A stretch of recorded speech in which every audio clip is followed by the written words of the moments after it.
This episode of What the Tech is brought to you by Slack. Slack is a messaging app which brings together all your team's communication into one place, making work simpler and more productive. Go to slack.com to learn more. TextExpander helps you communicate smarter. Visit textexpander.com/podcast for 20% off your first year. What's the tech?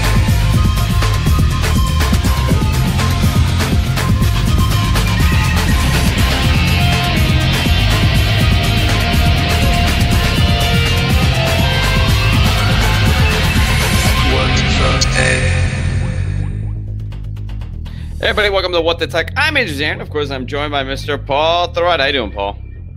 I am pretty good. What's going on? Hey, I'm not bad. That's my new line. All right. I'm not bad. No, I'm still in my bunker because my house is demolished at this moment. This is going to go on till about the first week in October. Oh boy. I have no kitchen still. I have no first floor bathroom. It's just open walls. I just got my first couple of appliances for the kitchen, and then they're going to slowly make their way into the living room, and then they're going to make their way into my office. Right. So it's not a fun couple weeks in my life. I'm sorry. But it'll pay off, I promise. I promise, guys. Wow. It's gonna be fine. I'm telling you, it's gonna be fine. A lot of people are very concerned. Like, where's Andrew now? What happened to his studio? Somebody asked if I lost my lease on my studio. I said, you know what? I lost that lease 2 years ago when my kids were born. I lost the lease for a lot of things. In about a couple of weeks, we'll be back there, obviously. I do have a lot to talk about. We did not do a show last week. I do want to kind of give you guys a journey of what I'm going to be doing with this little setup here. So I got one of these. I got an Elgato HD60S, and I got this amazing Sony mirrorless camera. Wow. I got the A7, and that's going to be the new setup. And I was hoping to get it going today, but I encountered all these weird issues. Like Skype does not like this device on the Mac and does not see it, and neither does half the applications I'm trying to connect with. So I have to find a go-around, which I'll explain at the end of the show what that go-around is going to be for this. And a whole lot more, obviously. But before we continue, I want to take a moment and talk about our great sponsor today of the show, and that's Slack. Not Slacker. We're not slackers here, but we do love Slack. So what Slack does, it's a collaboration hub that lets you organize your team's work, and it makes it easy to search the channels, share projects, interests with your team by office, by by project or by interest, whatever it is. And it keeps everybody in the loop. And new team members could just pick up the speed once they get on. So you could do a whole bunch of stuff like real-time messaging, video chat, audio chat, group file sharing, and searchable archives. It also plugs in with over 1,000 applications like Zendesk, Salesforce, and Google Drive. I absolutely love this application. We use it every day here at my job, and I highly recommend you check it out too. Go to slack.com to find out more where work happens. Slack.com. So, Paul, let's begin with this. Yes, I was on Thurrott.com this morning. It was breaking news. I'm always on Thurrott.com. I want to talk about. I found this very interesting. Now, Huawei has taken a #2 position. In the smartphone market. But globally, obviously, they don't have a stronghold here in the States. But I wanted to get your opinion on if you think this is going to be a possibility that over the next 2-3 years, Huawei is going to be a flagship device here in the States for, almost every carrier. That's going to require a political change at the top because right now we have certain xenophobic policies in place here in the United States that literally kept Huawei out of this market this year. So AT&T and Verizon were both going to sell their, I think it was the Mate 10 Pro. If not, something similar. Forgive me if I forget the brand name. And they were told by the Trump administration not to do that because they're from China.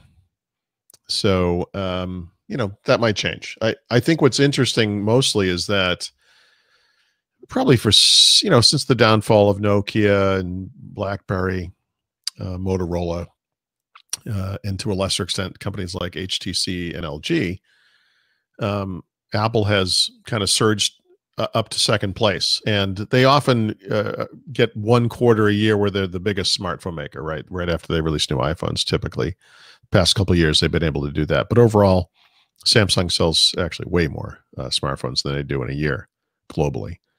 But the other trend is these three Chinese companies, right? So it's Huawei, who is now number 2, but also I think it's Xiaomi. I don't want to mispronounce it, but I believe it's Xiaomi.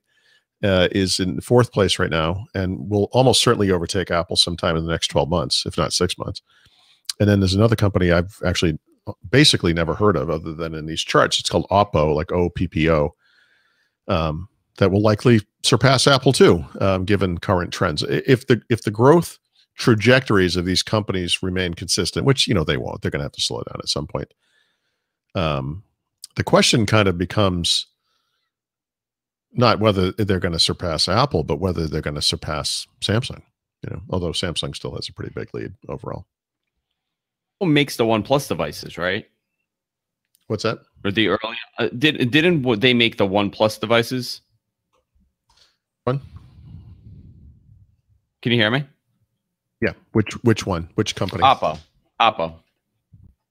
That could be, yeah. I know there's oftentimes when OnePlus releases a phone, there'll be some equivalent phone that's also released in China under a different brand name. I think, yeah, that might be it. I know it's not Xiaomi or Huawei. Yeah, it could be Oppo. Looking at it, it's OnePlus was founded by the former vice president of Oppo. So there is some sort of connection here. No, I think this is interesting because we saw this happen in the TV market over the last 2 years, right? Where it wasn't about just obviously you had the big players like Samsung, you had LG, you have Sony, and then you started getting other companies that came into place. And, Vizio, for example, became a major player, very competitive as far as quality goes, display quality, overall features. And now they have taken a different position, and you're getting even these other no-name brands that have become, TCL, TLC? I mean, that's everywhere now. Yeah. Yeah, we saw that in the PC market as well. There were companies like Asus that were previously ODMs. They were the companies that made computers for companies like Dell and HP, and now they make their own computers. At some point, you're kind of doing this work on behalf of the companies, and you're like, this is a commodity market. Why can't we can do this cheaper if we don't, we don't sell to HP now, we'll sell to the consumer. Yeah. So let's look at this, right? So let's say Huawei, for example, starts taking a presence in the U.S., in North America, or all the other brands that you mentioned as well. How does this change the price structure that we have right now for flagship devices? Because some of these Huawei devices are absolutely stunningly beautiful. They're flagship devices. They don't have to have I'm not comparing specs, right? I'm not saying like it has a better camera than an iPhone, but they're technically flagship devices. How would this impact the current, $1,000, $1,200 price tag that these flagships have now? I don't understand smartphone pricing. We hit the $1,000 price point last year officially for the first time. It's expanding this year with more phones, but even prior to that, I mean, the flagship phones that are $850 before taxes and fees and blah blah blah, whatever, $900, whatever, we're still talking roughly $1,000, and it seems like the trajectory on pricing should be for it to go lower. But the thing is, we just saw this with Apple. Apple had another great quarter at the end of June. They sold 41 million iPhones. It was even with the number of iPhones they had sold the year before. This was seen as kind of a net positive because in a lot of people's eyes, the smartphone market has been falling. It actually was flat year over year. So Apple experienced what the industry as a whole experienced. They experienced flat sales, which, actually is pretty great. 41 million units is insanity. That's a lot. So how do you fix this? The smartphone industry didn't grow over the past year. You have exactly the same share that you did a year ago. You're losing share to these Chinese companies. They're right on your heels. What's the answer here? The answer for a company like Apple is you raise prices. And you raise prices because the average selling price of the phones that you sell is going to go up. That means you're going to get more revenues from the same number of phones sold, which is what they experienced, by the way, right? So when they sold 41 million phones in the June quarter of 2018, that included iPhone 10 sales as well as iPhone whatever 8 Plus sales. that are more expensive than the iPhone 8, the older phones that they sell, and then like the iPhone SE. A year ago, they didn't have the 10. They only had the 7 Plus and the previous Plus phones they had before.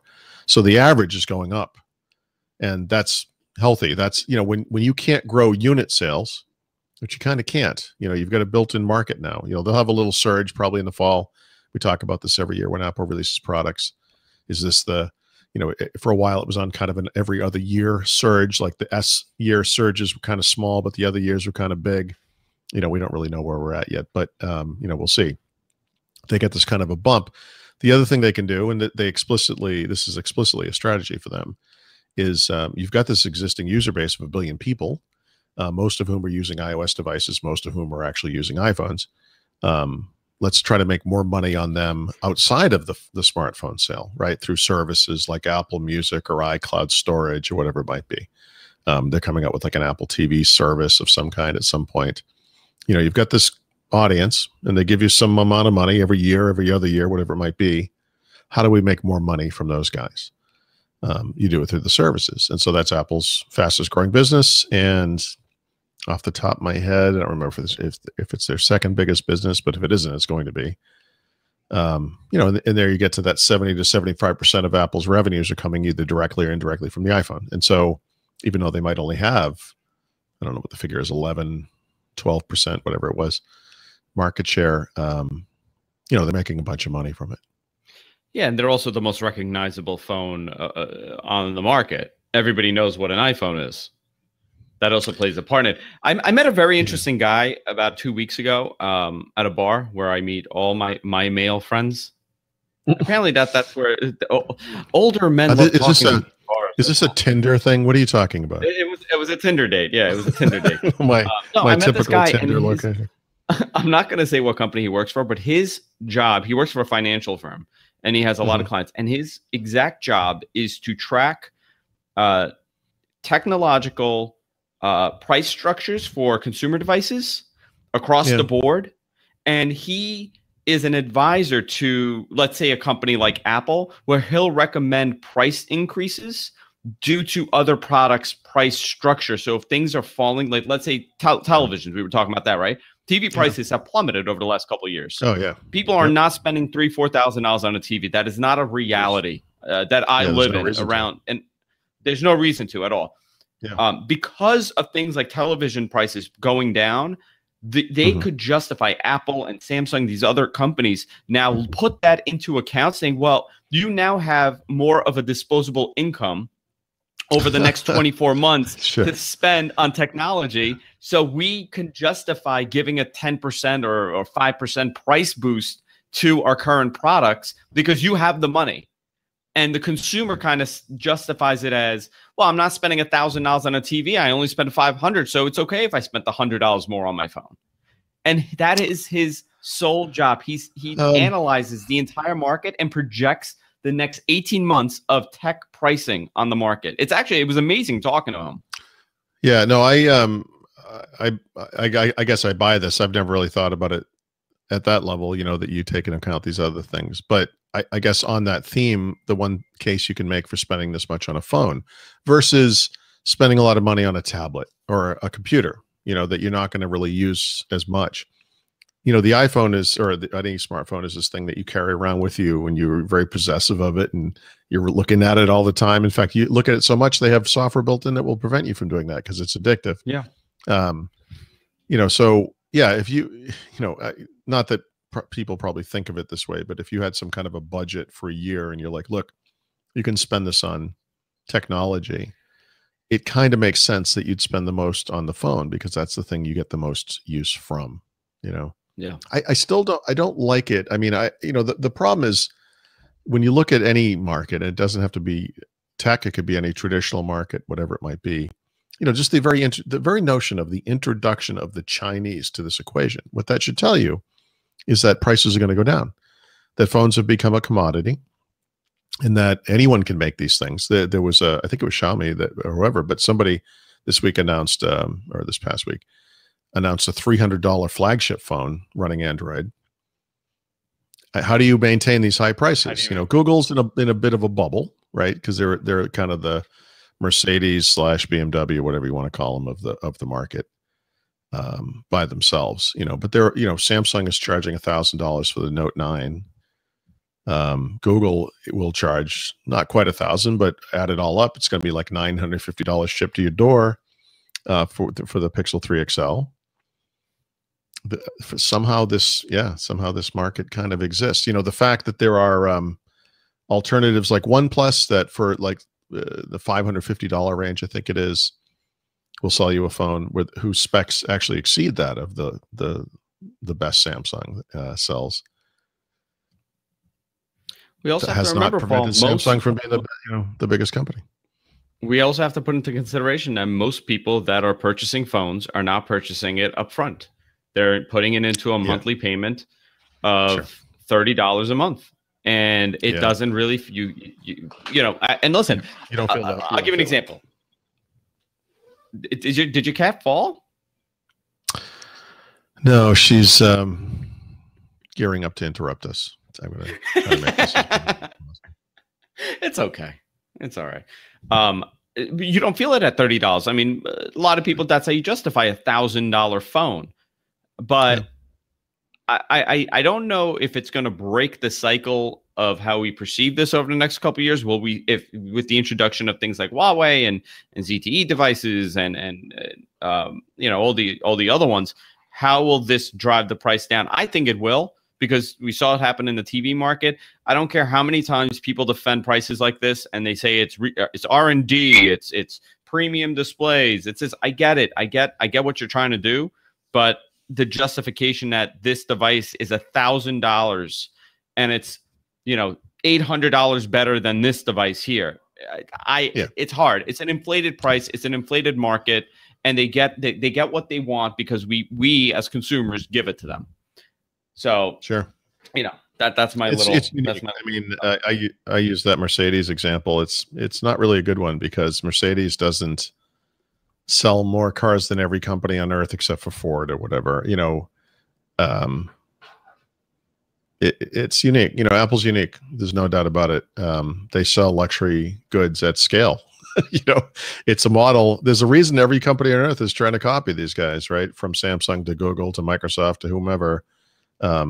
They have latched onto something very successful, and it's not new. This is something they did with the iPod, 15 years ago. It's something they did with the iPhone, and to a lesser extent, you could make the argument in those markets, even the iPad, or maybe if you want to stretch it, the Apple Watch, within the context of how small those markets are, they've seen similar success. I mean, there's a model there that works for them.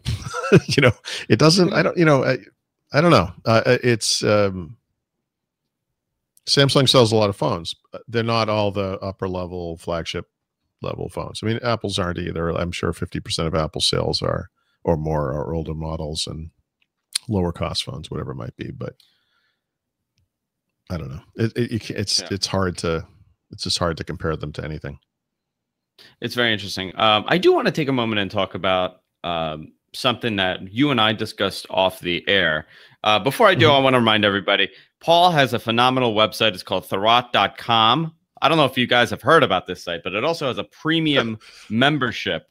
You can sign up for Thermostat Premium. John, if you could click on Join Premium, it'll be great. You get access to all types of stuff, like him and Brad do a daily podcast every morning.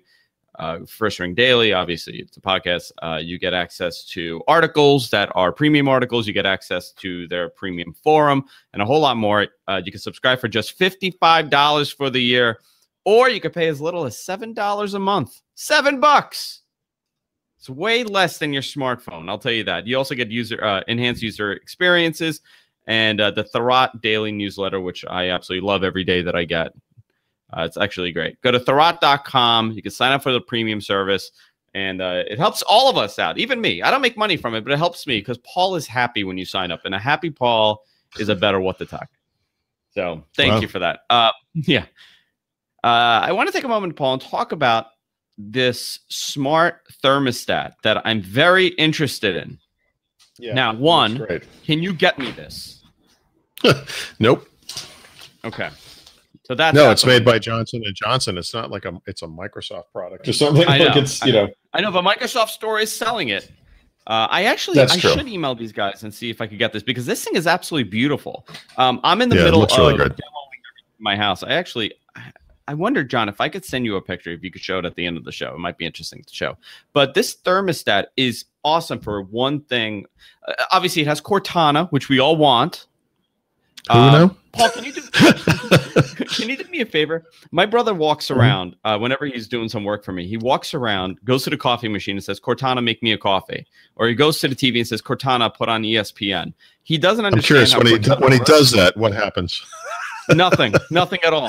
Very similar to actually using Cortana. Nothing happens. Yeah, okay. Then he's using it correctly. So, yeah, it sounds like he figured it out. So I found this very interesting. So it's $319. I don't know if, John, you could pull this this thing up on the feed so like we could show it. But it is very space age like. It gives you the readout of how much energy you're saving. So it'll show you like 20 hours of energy usage. It shows you all this great stuff on here, which I just put in a very smart boiler. I got one of those boilers that's the all-in-ones. So it's tankless, so it does a hot water and does a boiler. It's one of the higher. It's the Nevion, I don't know, whatever model, the higher model. Right. And all these stuff. It's great because it has like an adapter that I could get all the readings of how much money we're saving with the gas and with the water. This is just another extension of that, right? So this thing has a 5.6 inch OLED display. It has Cortana support. It has Alexa, right? Yeah, Alexa and Google Assistant. It has Alexa and Google Assistant, which they don't mention on the Microsoft side, which is interesting. Curious. But this thing is pretty cool. Is this a reality? Is this something that's going to... I don't know how. They're competing with the Nest, obviously, and this is a much more advanced version of the Nest. It's just a different design. This was big news in the Microsoft world because when it was first revealed last year, what they were talking about at the time was it was based on Windows IoT, and it was running on Cortana, and this was very exciting because we don't have a lot of Cortana devices out in the market, whereas Google Assistant and the Amazon Assistant are both serviced by many, many devices, right? So it was kind of a big deal. Now that it's actually shipping at the last minute, it's Johnson Controls. I think I said Johnson and Johnson, but Johnson Controls announced that it's actually compatible with Google Assistant and the Amazon Assistant. They don't actually promote the Cortana aspect of it too heavily, because nobody uses Cortana. So I guess the point here is just that it's a beautiful device. If you're contemplating or implementing some kind of a smart home system, that you can mix and match solutions. So this might be a viable way to go with the thermostat. I think it's a beautiful device. The design with that glass, it's kind of a heads-up display when you think about it. And it's designed so that the wall, whatever you might have behind there, whether it's a color like a paint or a wallpaper or a brick or other surface, it kind of shows through. So it has kind of a more really look to it. So this thing monitors your air quality. So it does your indoor levels and reports pollen and air quality outdoors as well. So I guess obviously it's connected to that, but like I have severe environmental allergies. I rarely talk about it, but it's so like this year was so bad I had to get an inhaler. It's brutal on me, and with all the construction happening, it's gotten even more terrible. Where I had to go on. I had an inhaler, and I actually had to go on antibiotics. Oh, there's my house right now. If you guys want to see what it looks like. The Blair Witch Project. So that chimney's gone, by the way. We removed the chimney. Yeah. Now what's holding up the roof? That's what I'm... Yeah. Well, I think... So if you can see, like right in the back, the whole house is kind of sinking. Yeah. So they're supporting it. It's become a way bigger project than it was intended to be at this point. So, I'm dying in the house. My eyes are just on fire. But something like this is interesting because it's supposed to do the air quality. It's supposed to tell you the pollen levels. It's supposed to tell you the it's like an all-in-one device technically. Right. I'm very interested about how it works, what the sensors are, things like that. I'd like to get more detail about this thing. It's very interesting, and I'm curious if this is now going to be. This is going to step up Google's game with the Nest, because this kind of blows the Nest away as far as overall features go, and it's only only $40 more. Yeah, we haven't heard any rumors about this, but Google does have a hardware event coming up in October, and it's possible that the Nest stuff, which has been integrated into the rest of Google's hardware, will be part of that. Excuse me. I mean, I would imagine. But this is really the future of this. You know, the next we talk about, you know, is AR the next thing? Or is it VR? It's going to be home automation. It's going to be the smart home, and it's not just going to be about turning your lights on. It's really going to come down to the fact that you're going to want to know these kind of things. You know, I got 2 kids. I want to know what the air quality is in my house. I don't just want to know. Compare it to is, you know, if you're wearing like a smart watch or a fitness wearable of some kind, these things have all kinds of sensors. They do all kinds of things. The new Fitbit that's coming out in October is going to measure I think it measures your oxygen, if I'm not mistaken. And it also is going to monitor your sleep in a new way. Maybe the oxygen might be tied to the sleep, but it's going to be a particular use to people who have like sleep apnea or have sleep problems. Why can't a device in the home do essentially the same thing, but for the, you know, but for your surroundings, right? So it makes sense. Like it's one of those things that makes total sense. You know, so in the research of doing, I think at the end it really comes down to your electrical panel and your boiler, right? That's kind of what you want connected. But now you have wireless connectors for all of it. So what's to say that your television cannot control your heating in your house? Oh, of course. I mean, right. You know, seriously, if everything is becoming wireless, all these, you no longer have to run cables, and you don't have this draconian way of kind of hooking up a thermostat. Everything could be eventually wireless. Why can't your TV be your thermostat? Why can't your phone be the thermostat? This is the Internet of Things, right? Yeah. This is the future of it. It's not your refrigerator having a screen on there so you could do a Google search. It really comes down to every device is everything. You know, you're going through in your kitchen what we did last year when we moved here, and I got a little whiff of it recently because we finished up some stuff this past week or a couple of weeks. Like we had some windows worked on that were kind of overdue. In fact, we still have more to do. We had the painting finished. We had probably done about a little bit more than half of the painting last fall, and then we just did the rest of it over the past couple of weeks. And in doing that, I'm kind of reminded of the way things change, because in the rooms that had to be painted, we still see the things that we had removed previously from the rest of the house, which are things like multiple telephone plugs, multiple coaxial cable plugs. So you could have, I guess my dad needed TV in every single room or something. I don't know. Yeah, I mean, at some point you just kind of, the stuff just gets, you know, spit out of the system, and there's a new way of doing it. And so I think the cord cutting stuff kind of falls into this category a little bit. You know, it used to be you had cable TV, you had some kind of cable TV. You maybe got HBO and Cinemax, and maybe you got sports channels and NFL Network, whatever it might be.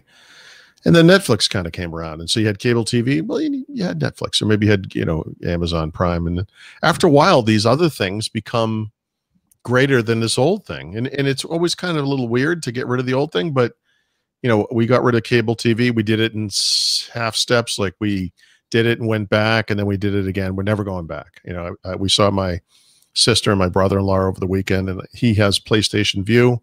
He just brought a Roku TV to replace one TV, has a Roku, and the other TV is using PlayStation View. And he literally said, I didn't unprompted. He said to me, I will never pay for cable TV again.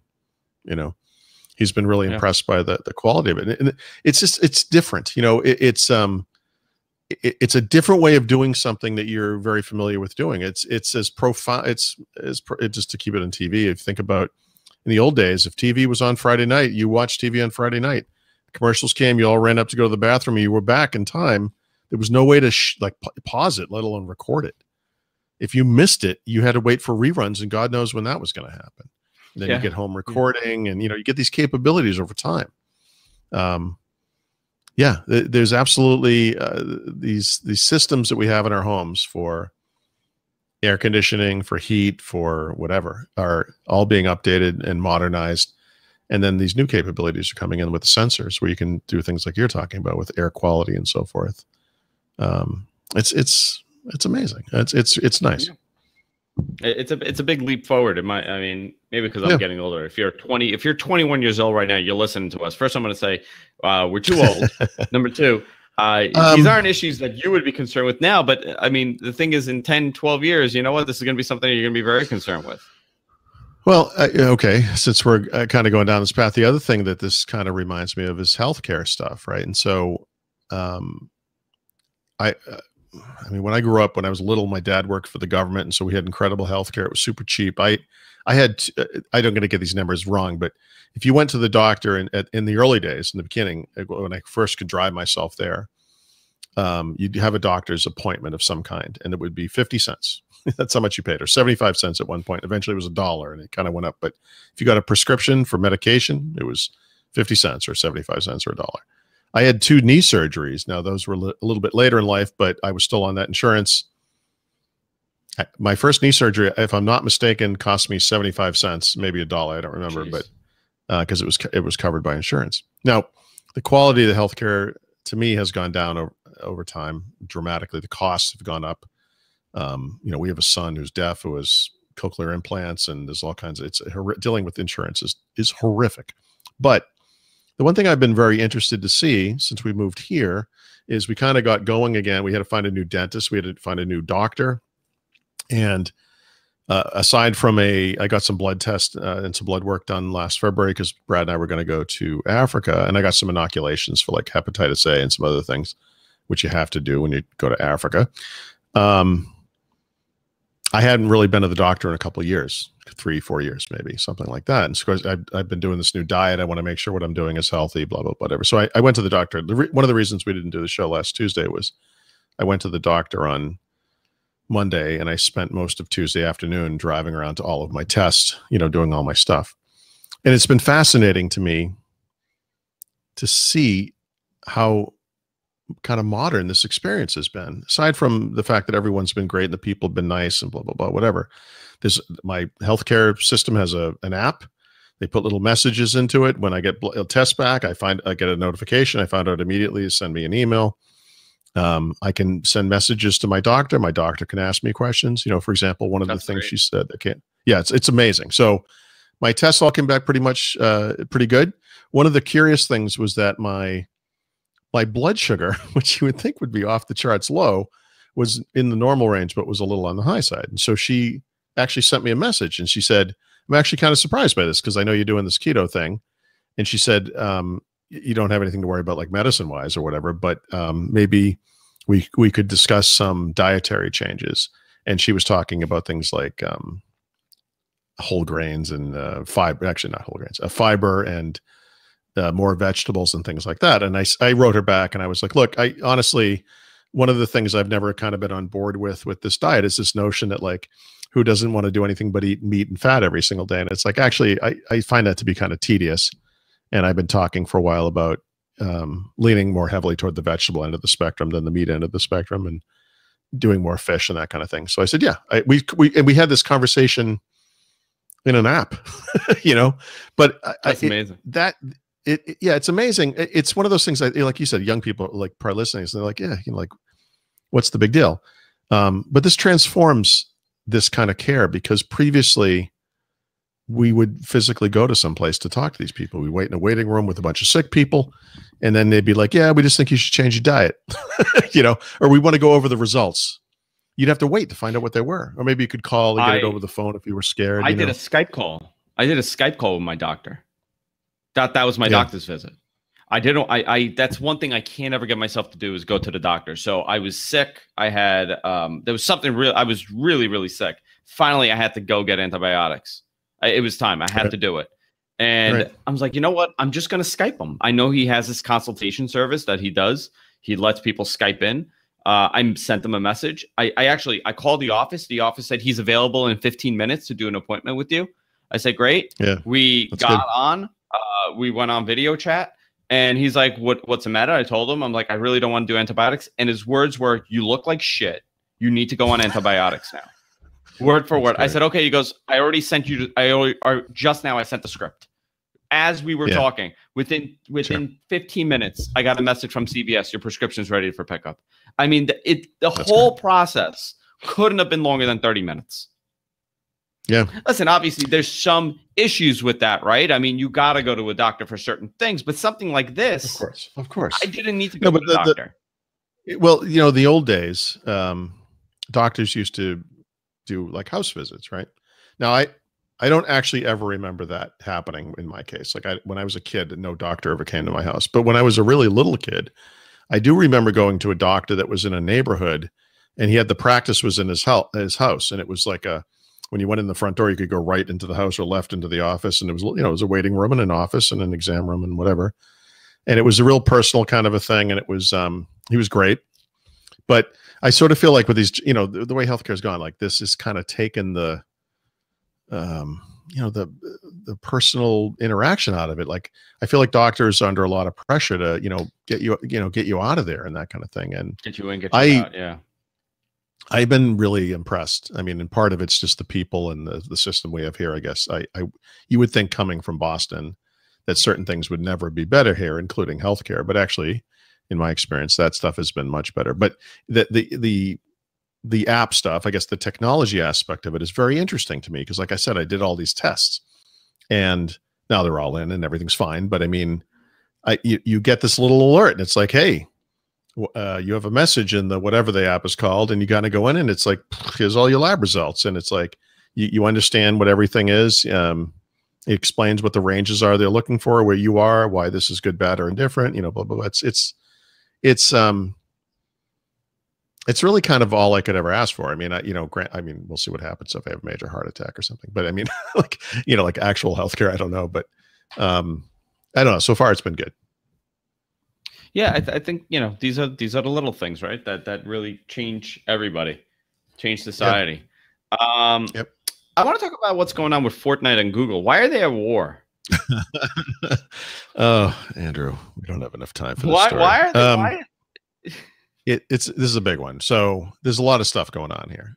These are two horrible companies being horrible to each other. So Epic Games is run by Tim Sweeney, who is an insane person. He's a pathological sociopath. One of the many things he has a problem with is paying app store owners a fee to get his stuff into their stores.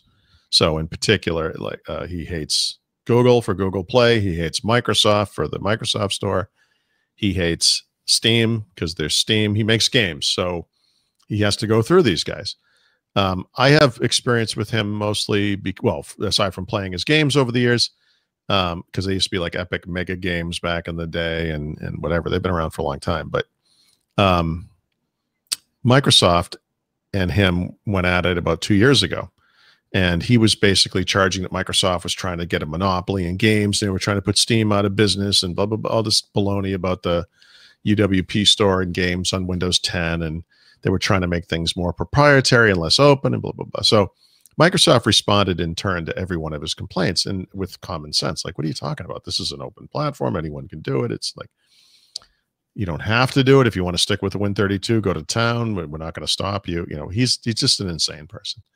So this part I'll never understand, but when Fortnite came out on iOS, it went through the Apple App Store. There's no other choice. You know, there's no real way to sideload apps on Apple other than through like Test Flight or developer solutions like that. So pretty much have to go through the store. So when Fortnite on Apple, I would imagine, knowing the model there, typically I'm sure you pay.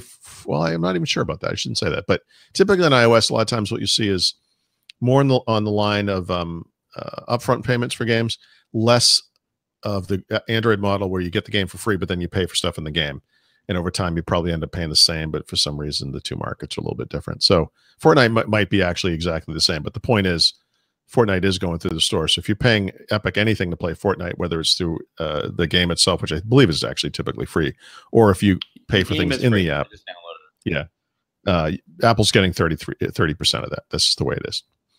But they didn't want to do that on Android, probably because maybe the market is a lot bigger and they would think, you know, that 30% cut would be harder for them or something. I don't know. But they decided they were going to release it on their own. And you can do that on Android because any user can sideload an app on Android. It's a little tedious, but you have to go through some extra steps where you say it's okay for this one app to install stuff. And you actually have to do it twice in the case of Fortnite, but whatever. You go through the series of steps. It's a little, like I said, a little monotonous, but you can get the app on there. So the fear was when you bypass the store, like he's doing, like Epic is doing with Fortnite on Android, there's always the risk of security problems, right? That the code that is not vetted in any way by Google. Not that they necessarily do an awesome job at that, but that's one of the benefits of going through the store.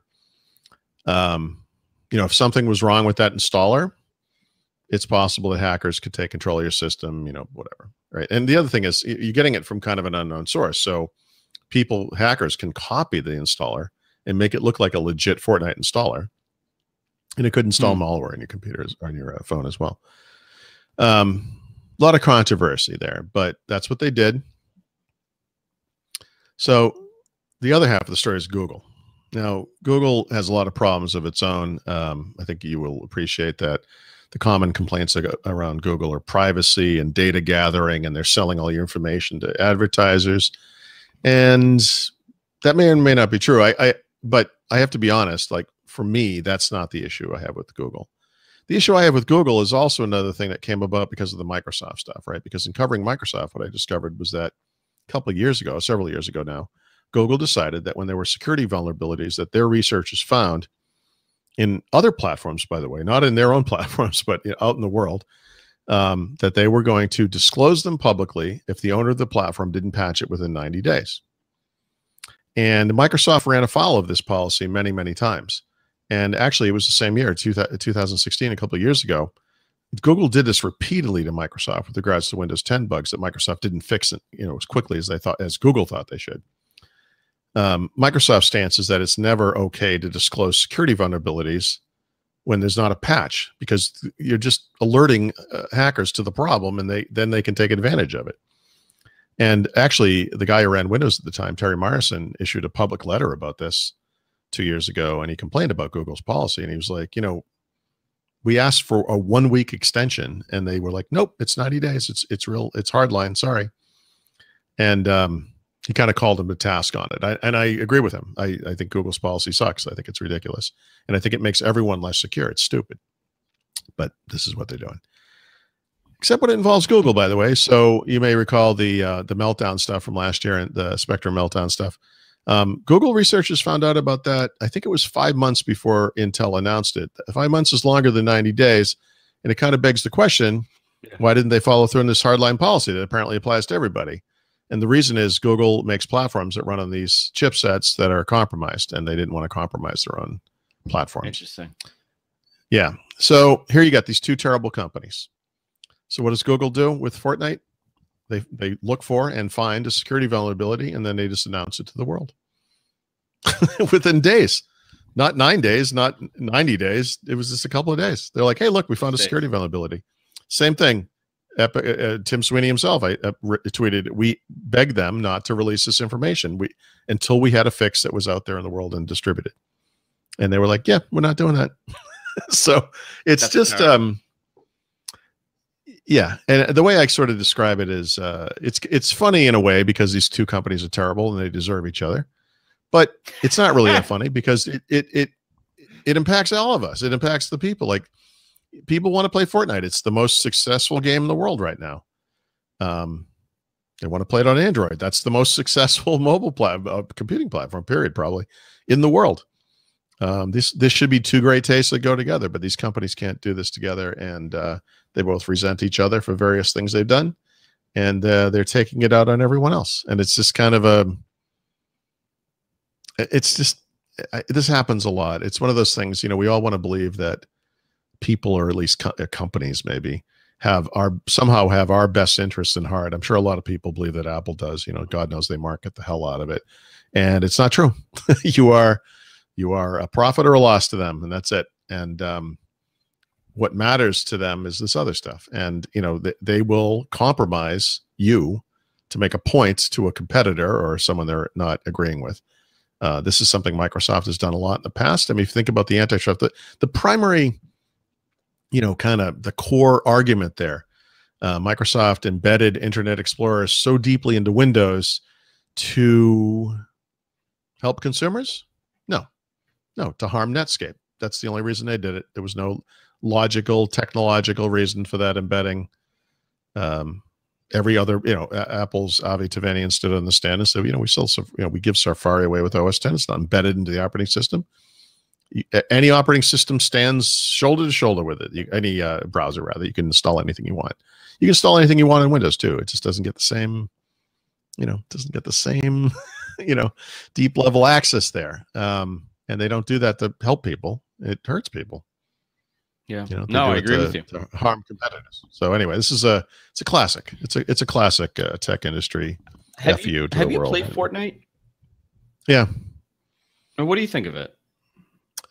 I have a hard time with games that are not Call of Duty. And so Fortnite, I'll say this. I mean, so Fortnite is not the first battle royale game, right?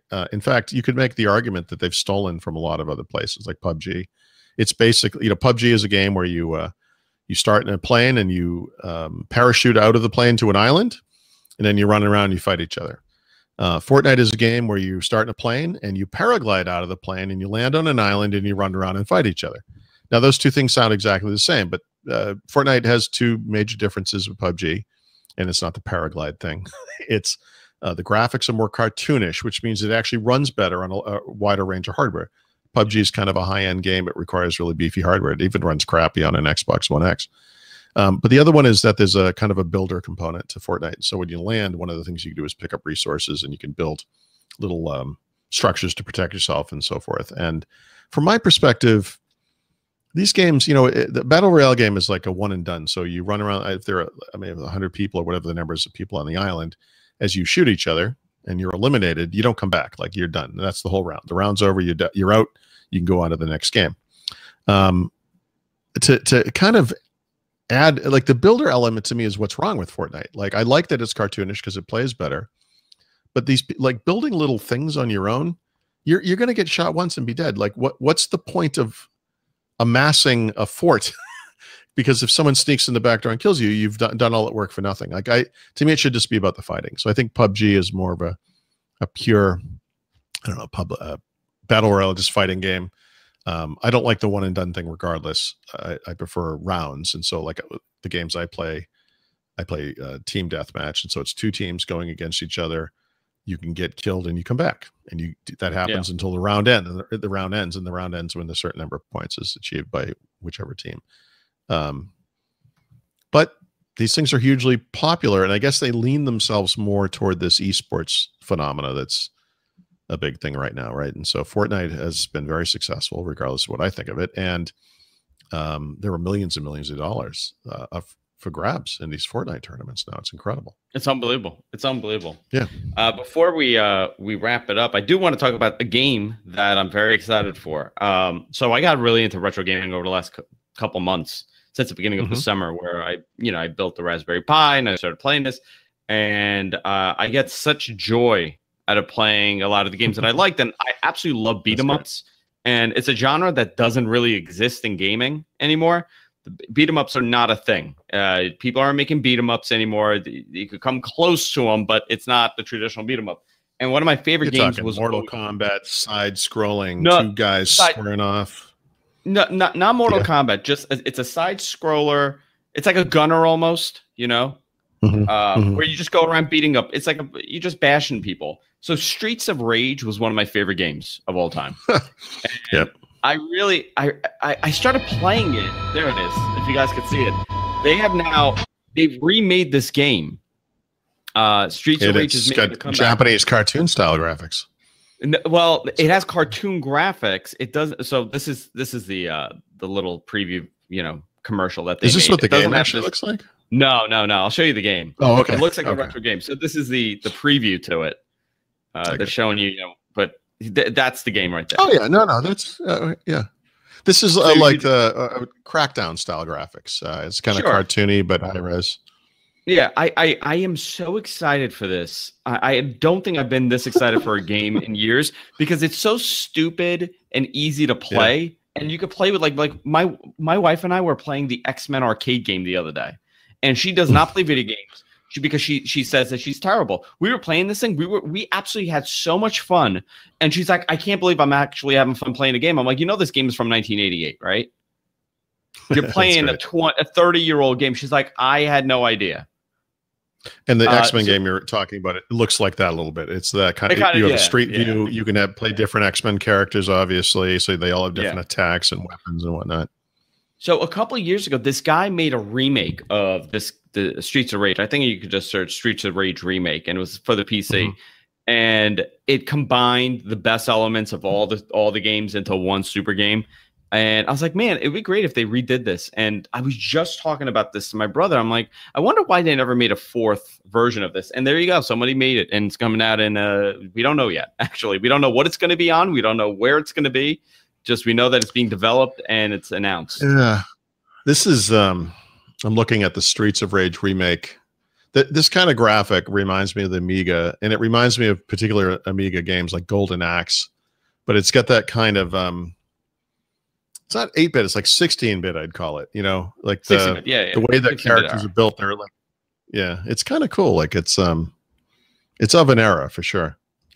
So I hope this becomes a thing, and it really comes down to how well this does, but I really hope they start remaking these type of games. By the way, it's a different developer. I don't know how much Sega's involved with this. It's a very different developer than years ago.